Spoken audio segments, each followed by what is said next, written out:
امی ابو نے پسند کی شادی کی تھی کیونکہ دونوں طرف کے لوگ اس رشتے پر راضی نہ تھے، لہٰذا انہوں نے شادی میں شرکت نہ کی۔ میرے والدین نے ایک دوسرے کو تو پا لیا لیکن اپنوں کو کھو دیا۔ تقدیر نے میری ماں کو میرے والد کی وجہ سے اپنوں سے جدا کیا تھا۔ کون جانتا تھا کہ کبھی وہ دن بھی آئے گا کہ میرے ذریعہ وہ ان سے دوبارہ مل جائیں گی۔ میری صورت اچھی تھی مگر سیرت میں تکبر اور اپنے حسن کے احساس سے اکھڑپن بھرا ہوا تھا۔ پاس پڑوس کے لڑکے میری ایک جھلک دیکھنے کو بےتاب رہتے تھے مگر میں جو لڑکیوں سے بات کرنے کو اپنی توہین سمجھتی تھی، لڑکوں کو کب گھاس ڈالتی۔ کالج میں داخلہ لیا تو یہ نحوست اور بڑھ گئی۔ ترا یہ تھا کہ ذہانت میں بھی کسی سے کم نہ تھی۔ میری ہر چیز مکمل تھی، کاش کہ میری سیرت اچھی ہوتی۔ کون جانتا تھا کہ لاڈ اٹھانے والے میرے محافظ میرے والد کی زندگی کے دن تھوڑے ہیں۔ میں بھی 17 برس کی تھی کہ وہ گزر گئے۔ والدہ کے والدین تو ان سے ترک تعلق کر چکے تھے، ادھر ابو کے رشتہ دار بھی ہم سے لا تعلق تھے۔ ایسے میں ہم ماں بیٹی کا اگر کوئی سہارا تھا تو وہ والد صاحب کی جمع پونجی اور وہ کوٹھی تھی جس میں ہم رہتے تھے۔ جمع پونجی نے سال بھر میں ساتھ دیا، اس کے بعد کوٹھی کی باری آ گئی۔ امی نے اس کو فروخت کر کے چھوٹا سا 2 کمروں کا مکان خرید لیا تاکہ سر چھپانے کا ٹھکانہ رہے۔ باقی روپیہ بینک میں جمع کر دیا تاکہ زندگی کی گاڑی کچھ عرصہ آگے رواں ہو اور میں بھی سکون سے تعلیم کا دور مکمل کر سکوں۔ کالج کی تعلیم ختم کر کے میں یونیورسٹی پہنچ گئی۔ میری عمر اب 21 سال ہو چکی تھی۔ یونیورسٹی میں بھی کسی کو خاطر میں نہ لاتی، سوائے ایک لڑکی کے کسی کو دوست نہ بنایا، لہٰذا یہاں بھی مغرور مشہور ہو گئی۔ ہماری کلاس میں عامر نام کا ایک لڑکا بہت شائستہ اور مہذب سمجھ آتا تھا۔ ایک بار ہم پکنک پر گئے تو وہاں اس نے مجھ سے بات کرنا چاہی۔ میں نے لفٹ نہ دی مگر خدا کی کرنی کہ میں لڑکیوں کے ساتھ ہنسی مذاق میں مشغول تھی۔ اچانک میرا پاؤں پھسلا اور میں گہرے پانی میں گر گئی۔ تبھی عامر نے دریا میں چھلانگ لگا کر مجھ کو ڈوبنے سے بچا لیا۔ وہ ایک اچھا تیراک تھا۔ کچھ دیر بعد جب حواس بحال ہوئے تو سب نے خدا کا شکر ادا کیا۔ ہمارے اساتذہ کے بھی پسینے چھوٹ گئے تھے۔ یہ ایک معجزہ تھا کہ میں بچ گئی تھی۔ اس واقعہ سے بھی میرے دل میں عامر کے لیے نرم گوشہ پیدا نہیں ہوا۔ اس دوران میرے لیے کئی رشتے آئے۔ عامر نے بھی اپنے والدہ کو 3 بار رشتے کے لیے بھیجا لیکن میں نے ہر رشتے سے انکار کر دیا۔ عامر کو میرے انکار سے بہت دکھ ہوا۔ ایک دن اس نے یونیورسٹی میں انکار کی وجہ پوچھنا چاہی تو مجھے غصہ آ گیا۔ میں نے قہر آلود نگاہوں سے اس کو گھورتے ہوئے کہا کہ تمہارے جیسے تو میرے گھر کے دربان ہیں، میں تم کو اپنی جوتی کے برابر سمجھتی ہوں۔ آئندہ میرے گھر رشتہ بھجوانے کی جرت نہ کرنا ورنہ وی صاحب سے شکایت کر دوں گی۔ یہ کہہ کر میں نے گملے میں تھوکا اور آگے بڑھ گئی۔ وہ ہکا بکا میرا منہ تکتا رہ گیا۔ اس واقعہ کے بعد نہ تو وہ کبھی مجھ سے مخاطب ہوا اور نہ ہی میری طرف دیکھا۔ میں نے بھی شکر کیا کہ تم روٹے ہو ہم چھوٹے۔ تعلیمی سال مکمل ہوا تو میں گھر بیٹھ گئی۔ عامر کو میری خبر رہی اور نہ مجھے اس کی۔ اب میری عمر 28 سال تھی۔ گھر میں کرنے کو کچھ نہ تھا تو بور ہوتی رہتی تھی۔ رفتہ درفتہ مالی حالات تنگ ہونے لگے، جائیداد کے پیسے ختم ہو چلے تو نوکری کی تلاش میں گھر سے نکلی۔ 2 سال تک مناسب ملازمت کی تلاش میں سرگردان رہی لیکن کامیابی نہ ملی۔ جہاں بھی گئی اکثر میلی نگاہوں والے افراد سے سابقہ پڑا۔ سخت ذہنی کوفت کے ساتھ گھر کو لوٹتی تو کئی دن دہلیز سے باہر قدم رکھنے کو دل نہ کرتا۔ اب تو میرے لیے پہلے جیسے اچھے رشتے بھی نہیں آتے تھے، اگر آتے بھی تو شادی شدہ اور عمر رسیدہ مردوں کے جو دوسری یا تیسری شادی کے آرزومند ہوتے تھے۔ ایسے رشتوں کو میرا ذہن قبول کرنے کو تیار نہ تھا۔ ایک روز جب گھر میں نہ راشن تھا اور نہ پیسہ پائی، بہت افسردہ بیٹھی تھی کہ اخبار میں ایک ایڈورٹائزنگ کمپنی کا اشتہار دیکھا۔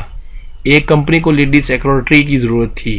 دیے گئے پتے پر گئی تو چپراسی نے مجھے بتایا کہ ابھی تھوڑا سا انتظار کر لیں۔ میری نظر اچانک صاحب کے کمرے میں دیوار پر لگی تصویر پر گئی تو بوکھلا گئی۔ یہ عامر کی تصویر تھی۔ فوراً کرسی سے اٹھ کر کمرے سے باہر نکلی تو سامنے عامر آتے نظر آ گئے۔ وہی عامر، میں نے جس کی بے عزتی کی تھی، وہی انسان اب دروازے میں کھڑا تھا جسے دیکھ کر میرے اوسان خطا ہو گئے تھے۔ عامر نے بہت شائستگی سے سلام کیا، متانت سے کہا، مس بخت، کیسے مجھ غریب کے دفتر میں آنا ہوا؟ نوکری کا پتہ کرنے آئی تھی، لیکن اب نہیں کرنی مجھے آپ کے پاس نوکری۔ ٹھیک ہے، نہیں کیجیے، لیکن آداب میزبانی تو نبھانے دیجیے۔ اگر کرسی پر تشریف رکھیے گا تو میری عزت افزائی ہوگی۔ اس نے کچھ اس طرح ہمدردانہ لہجے میں یہ بات کی کہ مجھے اپنے سابقہ کیے پر شرم آ گئی۔ کیا سوچ رہی ہیں؟ آئیے۔ ہمارے لحاظ کے میں ان کے سامنے پڑی کرسی پر بیٹھ گئی۔ یہ بتائیے کہ ملازمت کیوں کرنا چاہتی ہیں؟ اگر بہت ضروری ہے ملازمت کرنا اور میری کمپنی میں نہیں کرنا چاہتی تو میں بھی کوئی بات نہیں، میں کسی دوسری کمپنی میں اچھی ملازمت پر رکھوا دیتا ہوں۔ وعدہ کرتا ہوں کہ اب کے بعد آپ کی اجازت کے بغیر نہ آپ سے بات کروں گا اور نہ فون کروں گا، کیونکہ آپ کے مزاج سے واقف ہو چکا ہوں۔ اس نے اتنے اعتماد اور اپنائیت سے باتیں کہیں کہ میں نے اس کو اپنے حالات بتا دیے۔ وہ کہنے لگا، کافی عرصہ ملازمت کی تلاش میں رہنے سے آپ کو معاشرے کے رویوں کا بخوبی اندازہ ہو چکا ہے، تو کیا یہ بہتر نہیں کہ آپ مجھے پر ہی اعتبار کر لیں؟ میں آپ کو اچھی سیٹ پر ملازمت دوں گا اور تنخواہ بھی معقول ہوگی۔ اس کے علاوہ آپ کے تحفظ کی ضمانت بھی دوں گا۔ مجھے شرمندہ نہ کرو عامر، میں تو اس وجہ سے واپس جا رہی تھی کہ اس روز تمہاری اہانت کی تھی اور بدلے میں تمہارے سلوک سے شرمندہ ہو رہی تھی۔ مجھ کو لگا کہ دوبارہ بھٹکنے کی بجائے عامر کی پیشکش کو قبول کر لینا اچھا ہے۔ عامر نے آئی ٹی کا کورس کروانے میں مدد کی اور جب میں نے کورس مکمل کر لیا تو مجھ کو جاب دے دی۔ تاہم وہ مجھ سے کبھی بے تکلف نہ ہوا، لیے دیے رہتا، ضرورت پر مختصر بات کرتا، لیکن یہ سبھی آفس والے جان گئے تھے کہ وہ میری عزت کرتا ہے، بہت احترام سے پیش آتا تھا، تو سبھی لوگ عزت سے پیش آنے لگے۔ کسی کی جرت نہ ہوتی کہ میلی نظر مجھ پر ڈالے۔ مجھے عامر کی کمپنی میں ملازمت کرتے 6 ماہ گزر چکے تھے۔ اس عرصہ میں اس شخص کی اچھائیوں کو دیکھنے اور پرکھنے کا موقع ملا تو دل میں اس کا احترام کرنے لگی۔ اب اپنا سابقہ پرتکبر رویہ یاد کرتی تو شرما جاتی، تاہم خود کو تسلی دیتی تھی کہ اس وقت طالبہ تھی اور والد کا سایہ بھی سر پر نہ تھا۔ ایسے میں کسی اجنبی لڑکے پر کیوں کر اعتبار کر لیتی؟ میں بھی تو حق بجانب تھی۔ یہ الگ بات کہ جب عامر نے مجھ سے کبھی بدتمیزی نہ کی تھی تو مجھے بھی اس کے ساتھ اخلاق سے بات کرنا چاہیے تھی۔ خیر، جو ہونا تھا ہو چکا تھا۔ انسانی رویے تو اپنی شخصیت کی کمتری اور برتری کی وجہ سے معرض وجود میں آتے ہیں۔ قسمت نے ہمیں ملانا تھا سو ملا دیا۔ کل جو تقدیر مجھ پر نامہربان تھی وہ آج مہربان ہو چکی تھی۔ میں نے امی کو بتایا کہ میرا باس میری یونیورسٹی کا کلاس فیلو ہے اور یہ بزنس اس کے والد سے اسے وراثت میں ملا ہے۔ والدہ نے کہا کہ اگر وہ تمہارا اتنا خیال رکھتا ہے تو کسی دن کھانے پر بلا لو۔ امی کا خیال درست تھا، وہ سمجھ چکی تھی کہ عامر کے دل میں میرے لیے جگہ ہے، جبکہ مجھے یہ بھی پتہ نہیں تھا کہ وہ شادی شدہ ہے یا غیر شادی شدہ۔ ایک دن امی کی طبیعت بہت خراب تھی سو میں دفتر نہ گئی۔ اس دن میرے ذمے اہم کام تھا۔ میں ایسا کبھی نہیں کرتی تھی کہ غیر ذمہ داری کا مظاہرہ کروں۔ یہ بات عامر کو پتہ تھی، لہٰذا اس نے میرے گھر فون کیا کہ میری خیریت کا پتہ چل سکے۔ امی نے فون پر بات کی اور بتایا کہ میری طبیعت بہت خراب ہے اور بیٹی کے علاوہ مجھ کو سنبھالنے والا کوئی نہیں، تبھی وہ آپ کو چھٹی کی درخواست بھجوا رہی ہیں۔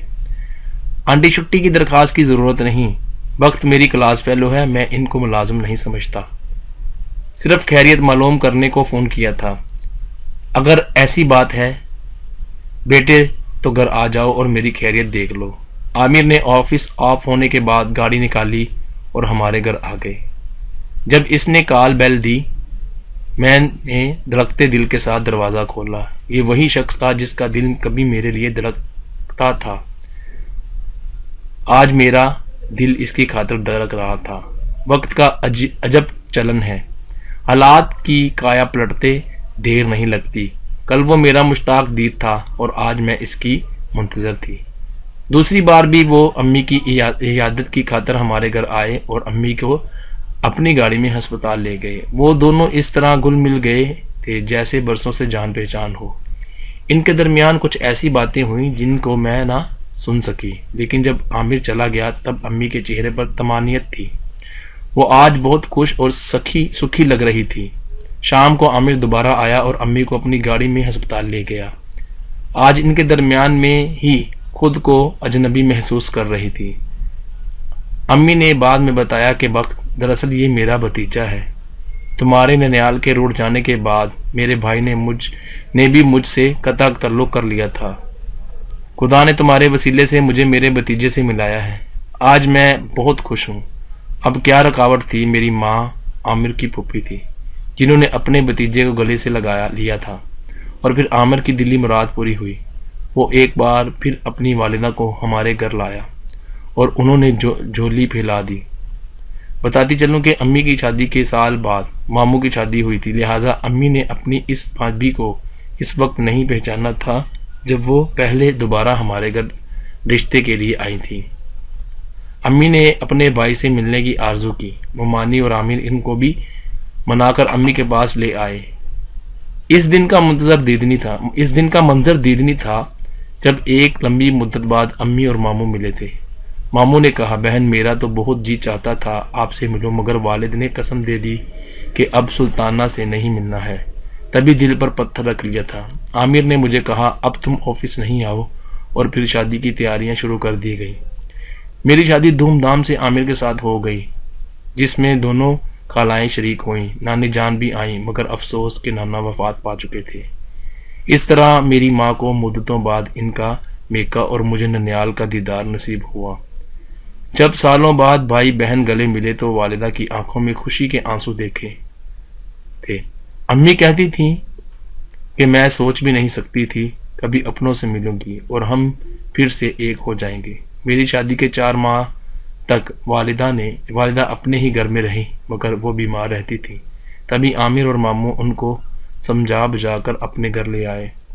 یہ وہ گھر تھا جن میں نانا کی طرف سے ان کا بھی حصہ بنتا تھا۔ ماموں نے وہ حصہ ان کو دے دیا تو وہ سکون سے رہنے لگے، لیکن یہ حصہ بالآخر تو واپس عامر کے پاس ہی آنا تھا۔ افسوس کہ میری والدہ صرف 3 برس ہی اپنوں کے ساتھ رہ سکی اور پھر اپنے خالق کے پاس چلی گئی۔ آج ہر سکھ ہر نعمت میرے پاس ہے، مگر ماں نہیں ہے، جس نے کتنے دکھ اٹھا کر مجھے پروان چڑھایا تھا۔ سچ ہے اس جہان میں ماں جیسا کوئی رشتہ نہیں، ماں کی ہستی کا کوئی نعم البدل بھی نہیں۔